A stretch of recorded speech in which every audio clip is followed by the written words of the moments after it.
Hi, I am Rebecca Cooley. I am a communication studies major and a senior this year. Activities wise, I teach the 3rd and 4th grade at my church, The Summit in North Canton, and I love doing that. I also like hanging out in the community playing pickleball and going hiking and camping and just being outside.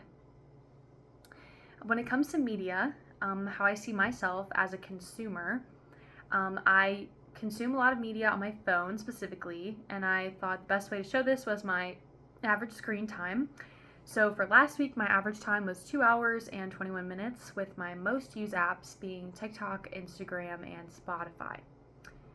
As a producer, I do post occasionally on Instagram and Facebook. I like to share photos that I think my friends and family would like to see.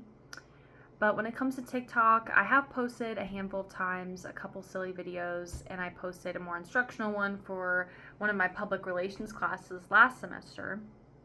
But I am mostly just a viewer when it comes to TikTok. In terms of being a media citizen, I have asked myself to have to step back from media, specifically TikTok and Instagram, the scrolling sites, the scrolling apps, because it tends to become a distraction for me during the school year especially, and kind of enables my procrastination. So that's where I've seen myself being a media citizen for myself in my life.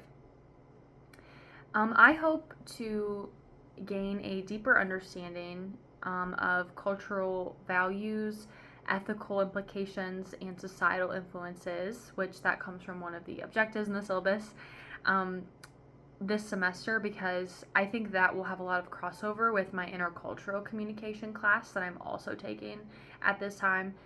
And I think learning more about how we view different cultures and how we communicate with them through mass media, but also then learning interpersonally, I think we'll have a lot of great crossover with each other. Lastly, I just want to share about my media text that I think has the most impact on me with how I view media.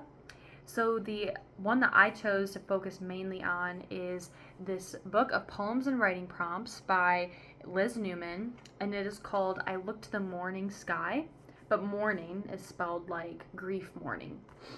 And this book has a lot of super short poems and prompts that are very powerful, and I tend to not read more than one or two at a time because the words are so heavy and so thought-provoking.